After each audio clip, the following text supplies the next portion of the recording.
even if I touch a meal. And do it through the pain, I don't need the pain. And life gon' get me down, but it won't break my will. Cause I've been chasing this so long, I can't give up. I won't give in, been through too much. I done prayed for the money, I done prayed for the fame. I done prayed that I will make a sacrifice and play this game. I done prayed that my life would never be the same. I done prayed that I will make it bring glory to my name. Ladies and gentlemen, welcome to another episode of Uncle Strib. Before we get started, this podcast is brought to you by Final Form Supplements. Again, we got supplements for the average everyday person. We have supplements for the hardcore gym rats and anybody that finds themselves anywhere in between. Everybody needs a multivitamin. We don't always have, nobody gets a perfect diet. You don't get the perfect amount of vitamins every single day through your diet. So that's why Final Form, we have our multivitamins, just 2 gummies a day and you're covered, all right? We also got joint support for those of you that are like me that suffer from joint pain and joint discomfort. I have patellar tendonitis. We got protein powders, vegan protein powder, whey protein powder. We got BCAAs, creatine. Go to finalformsupps.com. That's finalformsupps, SUPPS.com. Use promo code CoachStrib, all caps, no space. Coach Strib, get 10% off your order. Achieve your final form. All right, now getting straight into it. This is another fan submitted topic, and it is a topic I'm very passionate about. But it's, should everyone be vegan? Should all people be vegan, right? Because there's this kind of new wave in the modern day of health that there's a lot of myths that infuriate me. And there's a lot of things about going keto, doing vegan, vegetarian, all these different diets to try to have a healthier lifestyle or to become healthier or to lose weight, yada, yada, yada. So there's some things we're gonna go over. And the short answer is no. Not only no, but I am actually an anti-vegan type of person. I'm anti-vegan. I am against the idea of being vegan to an extent. Now, if you are somebody that's vegan because you have dietary issues with digesting meat, or you have allergies, food allergies, or dietary restrictions to meat, that's different. Completely understand. It's just like if you're lactose, you don't drink milk. I drink 2 gallons of milk a week. I am obviously a big avid supporter of drinking milk, right? Because, keep the bones healthy, which is the key to longevity and higher quality of life. When you get older, it's all about your bones, and that starts when you're a teenager. People don't know that, but that's a podcast for another day.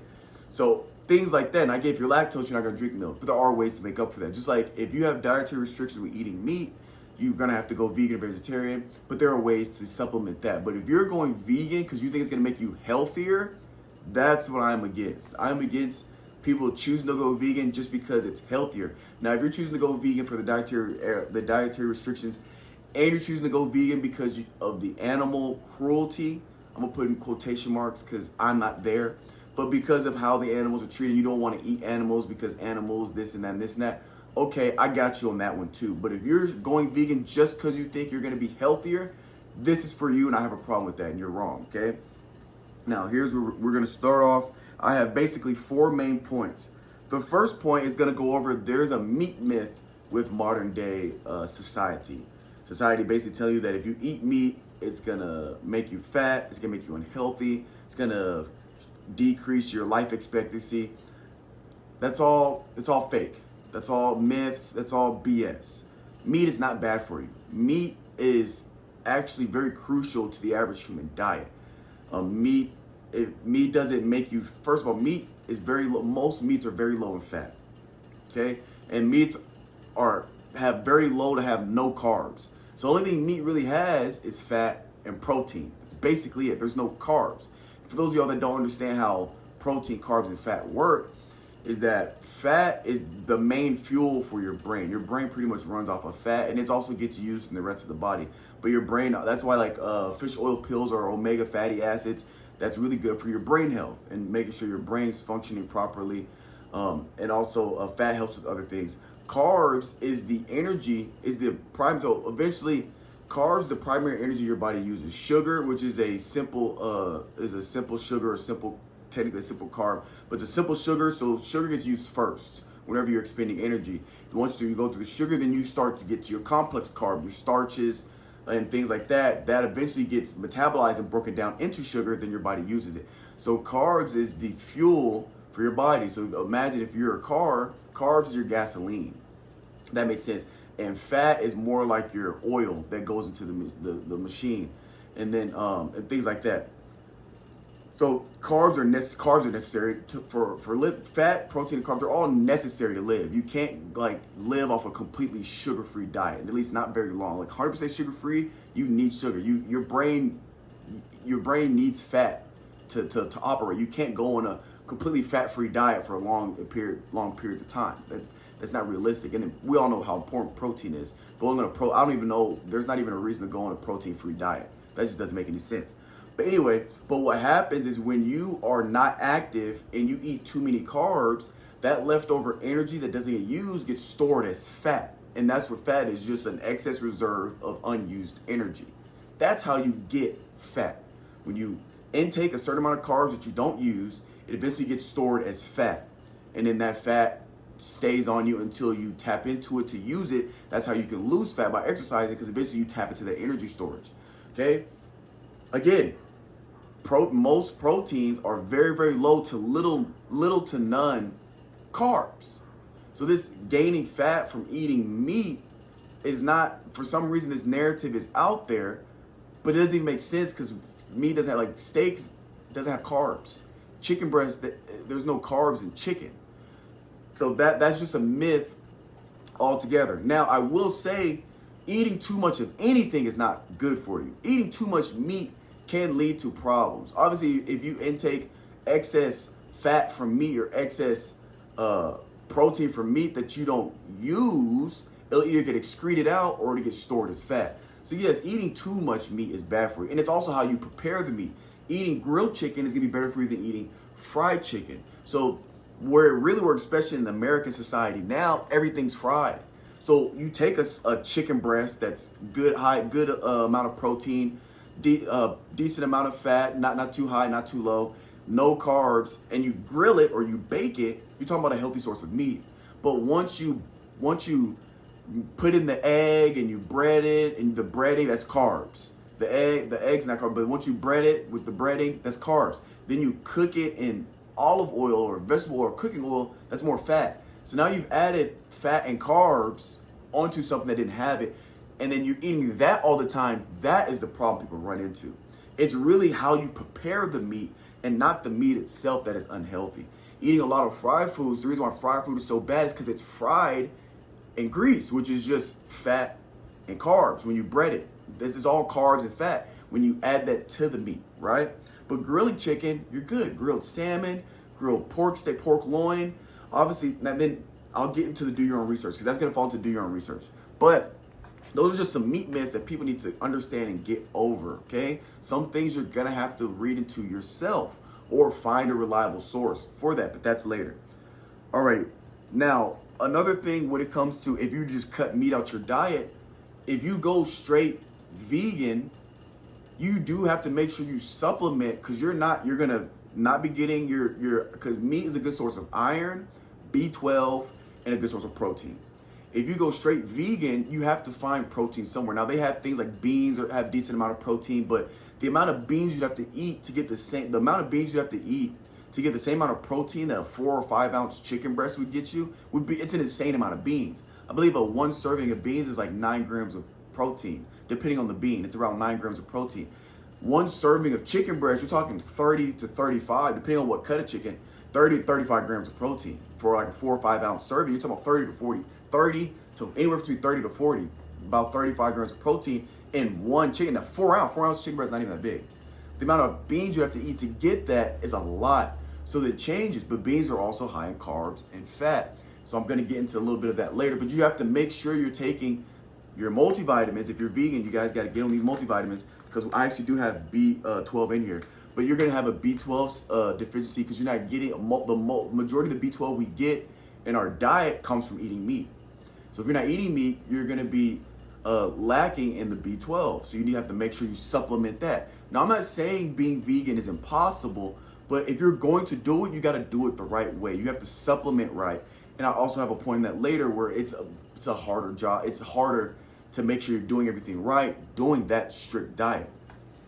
And then iron, again, you're gonna have to find a way to make sure you're gonna have to find vegan safe foods that have the iron you need. Vegan safe foods that have the B12, where you're gonna have to supplement B12 with a multivitamin and things like that. And not only that, but you have muscle atrophy. Muscle atrophy is when you have muscle, and eventually this muscle starts to waste away because you're not intaking the same amount of protein you would if you just cut it out cold turkey.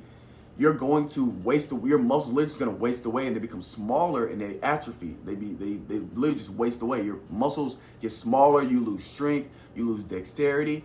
The number one key factor to living a longer, higher quality life, especially when you're older, is your bone mineral density and your muscular system. Those two things together, they're basically one and the same, because you can't increase your muscular system without increasing your bone structure or your skeletal system. So it's a musculoskeletal system. They're one and the same, but those two, that's the number one factor, because most people go vegan that are trying to be healthy, want to live a longer life, and want to have a higher quality of life. Well, to do that, you got to make sure you keep your bones healthy and your muscles healthy. How do you do that? Diet and exercise. What kind of diet? That's where this all boils down to, because people think going straight vegan is a good way. For some people that know what they're doing, it works for them. But there are a lot of things you have to make sure you take into account when you get into a diet like that, okay? Now, that's gonna take us to our point number 2. The average vegan is gonna struggle with gaining strength and gaining bone dexterity or bone density or bone strength. They're gonna struggle with that. Now we're talking on average. There are outliers. I know vegans that are strong, fit, shredded, all that good stuff. And I know people that aren't vegans that eat a lot of meat that are unhealthy. So I get there's outliers, but generally, most vegans are going to have weaker bones, are more susceptible to bone injuries, especially when they get older. Osteoporosis, especially in women, men and women, but especially women, osteoporosis when they get older is a lot more severe. And keeping their dexterity. When I say dexterity, that's the durability of your body. So if somebody that works, let's say you have, I'm getting a little side note or sidetrack, but let's say you have 2 people in a car. Ignore the diet. But I just want to, because I'm going to say, I say dexterity a lot, and some people don't know what that means. But say you have 2 people in a car. One person that works out, that's really strong, that takes care of their body, they stay hydrated, they take their multivitamins. Somebody that's taking care of their body, that's in the gym, that's a lot more fit, is in a car. And then the other person is in the car. They don't work out at all. They don't eat right. They don't work. I said they don't work at all. They don't eat right. They don't take care of their body. Let's say these 2 people are in a car and they get in a car accident. Let's say the damage to them is the same. The person that is fit and is in better shape is probably gonna not only have less severe injuries, and also most likely the injuries they do have, they will recover faster. Assuming both scenarios are the same. Obviously in real life, sometimes this side gets hit, so this person receives more of the force and this person doesn't. I'm saying if you take 2 people, one's way more fit and health, I don't even like saying healthier, but one's in better shape, one's strong, one's got better shape, goes to the gym regularly, takes care of their body, stays hydrated. The other person doesn't do any of that. In the same situation, the person that's in better health or is in better shape has higher dexterity. Their injuries are going to, most likely their injuries will be less, and the injuries they do have, they'll recover faster than the person that doesn't. Okay, that's dexterity. There's more durability to that body. It takes more. It's going to take more to injure, or it takes more force to hurt that person. That's what dexterity means. But going on a strict vegan diet, you're going to make it harder to build dexterity in the body with increasing bone mineral density and increasing, your muscle mass, or maintaining your muscle mass. You don't necessarily have to increase, but maintaining muscle, especially as you age. I believe I saw a statistic somewhere where as you age, for people that don't work out, they'll lose 20 to 40% of their strength as they age, just by human nature. You're gonna lose 20, starts off 20, and then by the time you get older, 60, 70, 80, you've lost 40% of your strength. that's a significant factor, and that's why you see, that's why I know you guys have people watched, and you might have seen somebody that's 60 that you could tell never really worked out, and they're old, they can barely get around, they need help, they have a walker. I don't like to assume things, maybe they got in a car, maybe they had an injury, but you've seen the old people that struggle getting around. Then you see those same 60-year-olds that are in great shape, that need no help getting around, that they're living a higher quality of life. That's generally, assuming no freak accidents, that's generally because this person took care of their body when they were younger, and now if they're older, they still have the dexterity to get around on their own, go do things, lift things up, and not needing help getting up and down stairs because they have the dexterity. The dexterity for longevity, it starts when you're a teenager. Your bones are malleable. And one of the key factors that, again, I'm getting a little sidetracked, but this is what goes through my mind when I hear people that are going vegan because they think they're going to be healthier. And it's generally the reason why you go be healthier is because the goal for most people is to live a long, healthy life. Not only that, because you don't want to live a long life if the quality of life is going to be terrible. If you're going to be 70 and going to be bedridden, I feel like most people don't want that. They want to be 70 and still be able to travel and go around and visit family because they have a higher quality of life. Well, to reach that, what most people don't know, which is important, is right when you hit about 16, your bones are 14, 16 to 18, your bones are malleable in the sense of you can really set up the structure of your body for when you're 80. That starts when you're around 16. They're malleable. So when you do resistance training, whether that's, band workouts or some type of, resistance training could be anything, but specifically weightlifting, that stress you put on your skeletal system from squatting and bench pressing, that's molding your bones to become denser, stronger. So when you get older, that osteoporosis doesn't kick in like that for somebody that doesn't work out. Your bones aren't going to deteriorate at such a fast rate. It still might deteriorate a little bit. You're not going to be how you were when you're young, but instead of a trajectory down like this, somebody that doesn't work out, it might be a lot slower. You know what I'm saying? A lot slower. And if you take care of your bones, I don't want to call out examples of people because I don't know what they're taking. Because I was going to say, like, you look at The Rock, he's almost 60, but somebody might say, oh, well, he's taking steroids. So I'm not going to do all that. But you guys get what I'm saying.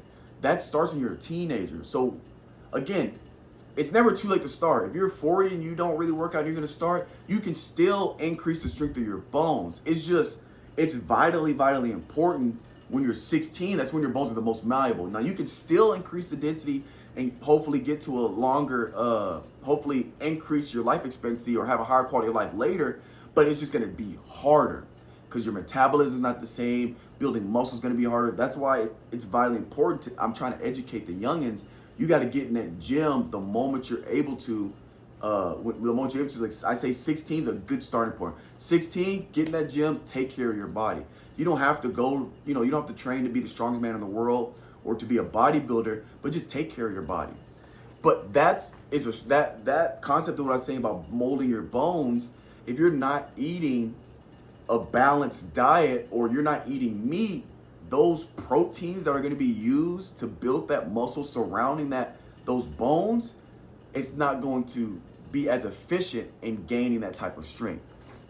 It's possible, and I'm getting there though. It's possible, but it's harder. And then not only that, but a lot of people think just because you don't eat meat, you're going to be healthy.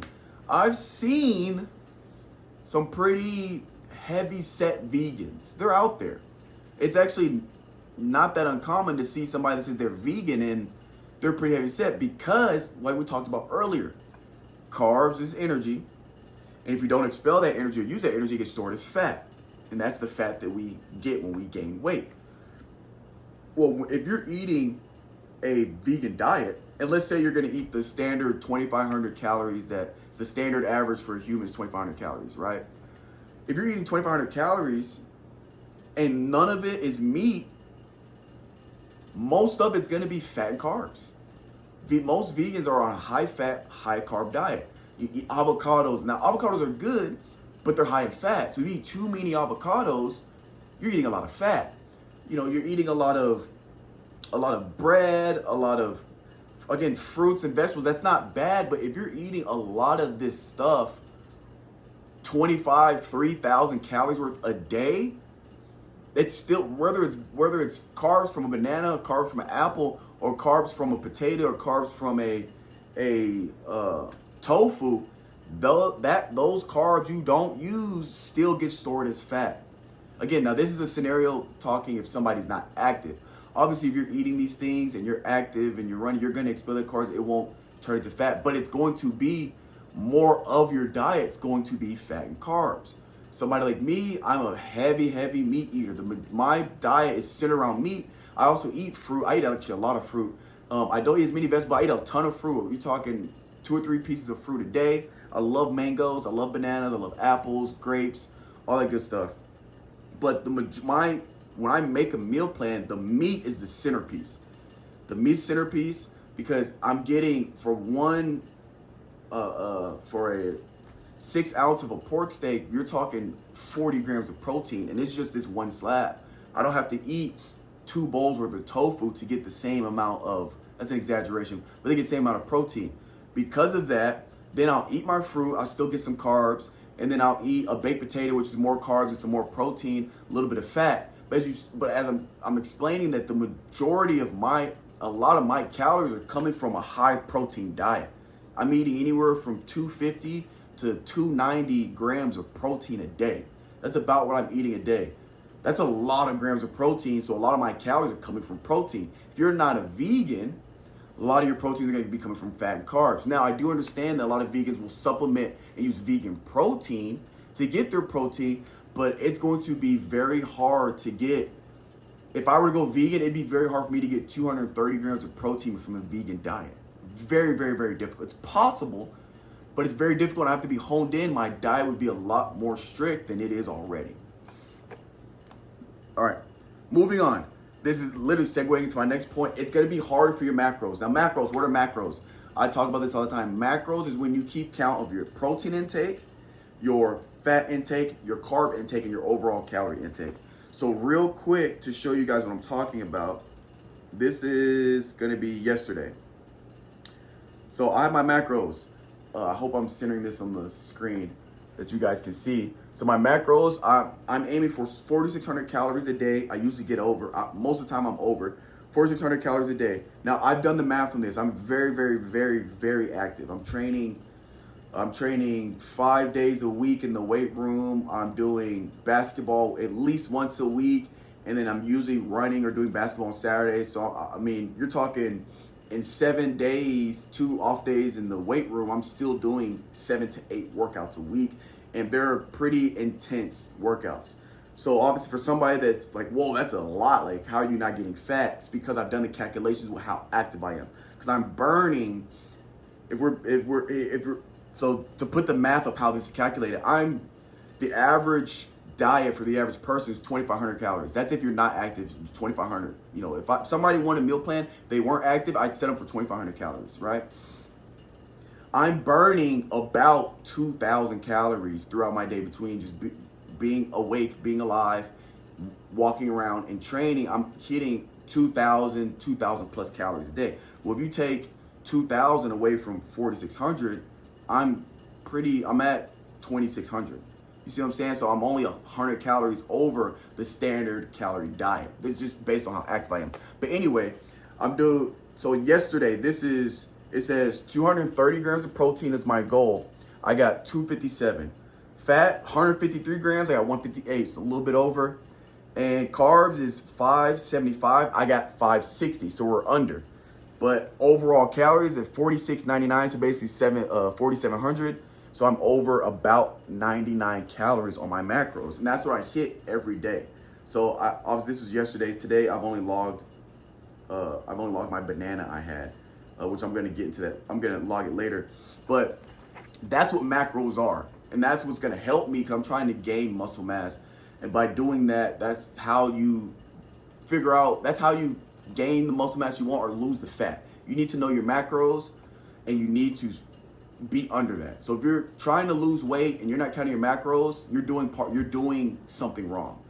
You can train and all that stuff, that's cool. You need to make sure you go to somebody or go online to figure out what your overall calories, how many fat, carbs, and protein you need to eat, and do that to your training. It's going to make sure you're staying on point. It's going to help you be more efficient in your training. But anyway, moving forward, counting your macros is going to be harder as a vegan because of the example I gave earlier. Let's say I went vegan and I'm eating no meat. Getting 230 grams of protein is going to be a task being vegan. Here's why. Even the foods that are in a vegan diet that are going to get my protein from, they're still going to be high in fat, high in carbs. So the problem I see with a lot of vegans is that they'll hit the carbs, they'll hit the fat, and they'll hit their overall calorie count. They hit the carbs, they hit the fat, and they're under their protein. Because to get more protein, they're going to have to take something with a lot of fat and carbs in it. Or you're going to have to drink 4 protein shakes, 4 vegan protein powders a day. You're going to have to take like 2 to 3 or 4 shakes a day, that's a lot. That's a lot of shakes to drink. I used to be at 3 shakes. I'm cut it down to 2, but just drinking 2 shakes, when I was drinking 3 shakes a day, that's a lot, right? And then my shakes were heavy. They were 520 calories a shake. So 3 shakes is 1,500 calories, 1,500 plus. That's a lot of shakes. But imagine having to drink 3 or 4 shakes a day because you're not eating meat. That's basically you're substituting your meat for those shakes. It becomes harder. You got to make sure you find a protein powder that's low in fat, low in carbs, high in protein, that's vegan. And then when you're eating these other foods, that they have at least enough protein to kind of add on to that to get to your, it just becomes harder. The diet becomes a lot more strict, and you don't have any wiggle room. For me, since I don't have a restriction on what I eat. If for some reason I'm short on something, I can eat whatever. So if I'm short on protein, I can eat me a chicken breast real quick or make a scrambled egg or 2 to get my protein in, and I'm good because chicken's not going to increase my carb. You see what I'm saying? So I can eat foods that are only high in protein or only high in carbs, and I'm not going to mess with and I have more wiggle room. You know, I can, if there's one day that I have cheat meals. Now vegans, you can have cheat meals too because they got like vegan ice cream and all that. But I can eat at Whataburger one day and still get up my protein, my fat, my carbs, and use that as a meal. And then later in the day, I can it's just easy to make adjustments. Like, okay, so I don't have much wiggle room in my carbs because I ate Whataburger. I had fries and the burger. So carbs, I'm almost at the top, but I'm still good on fat. I'm still good on protein. I still need to eat something. Okay, I'm gonna have a chicken breast, a grilled chicken breast, and an apple. And the apple's like, it's gonna be 30-ish grams of carbs. So bam, let's say I only have 40 grams of carbs of wiggle room, and I needed 40 grams for protein. I can do a chicken breast and an apple. Bam, I got wiggle room. It's that easy. If you're vegan, it's a lot tougher. You're gonna have to really do research on all these different foods. All these different foods that are high in what, low in this, high in that, low in that, etc., etc. Now, moving to probably the most important key to this talk is everything's about balanced. It's called a balanced diet. That's the most important diet you can have.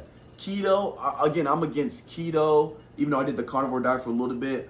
I'm against the carnivore diet. I don't think you should cut out any type of food group as a whole because you think you're gonna be healthy. Now, if you're doing it for religious purposes, if you're doing it because of moral, ethnic purposes, if you're doing it because of dietary restrictions, that's different. I understand. You do what you gotta do, right? Like I cut out mayo because mayo makes me nauseous. I'm basically allergic. It makes me throw up. I get it. You do what you gotta do because of dietary restrictions.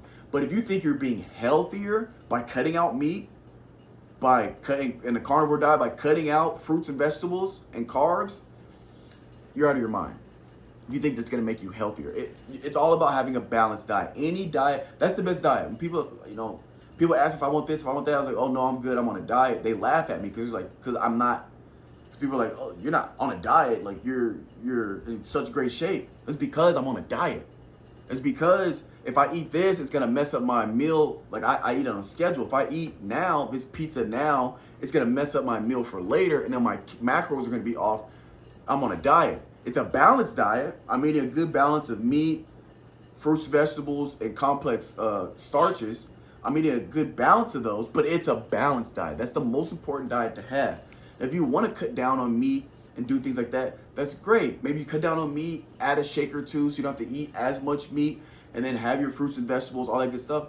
That's how you can do that. But again, you got to count your macros to see what you have to eat first. Then from there, you can make your adjustments. I just don't think it's a good idea to completely cut things out. It's just moderation. Eating too much meat is bad for you, for sure. Too much vegetables is bad for you. Too much fruit is bad for you. Too much potatoes, too much mac and cheese, too much pasta is bad for you. Too much of anything is bad for you. But eat in moderation. If you eat, again, the typical, for those who don't know, the typical gym rat diet is chicken, broccoli, rice. There's nothing wrong with chicken, broccoli, rice. It's a balanced diet. If you have, I'm just trying to explain, it's okay to not be perfect, but being on those diets, what I'm trying to say is being on those diets is unrealistic. They're super strict. I did the carnivore diet for a week, 2 weeks once. It was terrible. It's probably the strictest diet I've ever been on because I wanted to see what it was like because I love meat. It's terrible. If you don't have carbs, you're not holding any water weight. When you drink water liquids, it goes straight through you. You're thirsty all the time. You get these headaches because your blood sugar's low.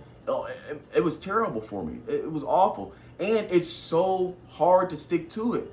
Literally, I would have chicken breast, sausage, and bacon for breakfast. Then I get like a pork steak, a burger patty, and bacon. Like I had bacon as a side with every meal just because I was trying to think of more things to eat. And it's just so much. It's just terrible because it's so strict to stay to because there's no wiggle room for anything, right? Just like if you're vegan, there's no wiggle room for anything. It's such a strict diet. Keto, such a strict diet, which carnivore is technically keto because you're not really eating carbs, but it's such a strict diet. Just have a balanced diet. Okay? Make sure, the way I break it down for my clients at the gym or anybody that asks for advice, I think get you a meat, a fruit and vegetable, and a carb. You do that every meal, you'll probably be okay. You got I don't know, meatloaf, you got, I don't know, mango slices and mashed potatoes. Something like that. You got another chicken, rice, broccoli. It's a meat, it's a fruit or vegetable, it's a carb. If you follow that system to some kind of degree with a training program and you counting your macros, I'm telling you, health is wealth. You'll get there, all right? That was pretty straightforward and just something I preach on all the time because it just blows my mind that people get brainwashed by the media. Oh, meat's bad for you, meat's terrible, this and that. No, it's not. Don't believe the media. Form your own opinion, which is a topic that's on the list I might do soon. But just do your own research. You got to do your research, but do it from reliable sources. I can get on the internet right now. If you're listening, you can get on the internet right now and Google why is meat bad for you. You'll find all these articles say why meat's bad for you. Then you can literally, same search engines, type in why is meat good for you. You'll find all these articles why meat is good for you. Again, do your own research from reliable sources. The thing is, meat's not good or bad. Meat is just meat. How you prepare it and how much you eat is the problem. Again, eating too much meat is bad for you. I'm not disagreeing with that. Eating a lot of fried food is bad for you over time if you're eating it in excess.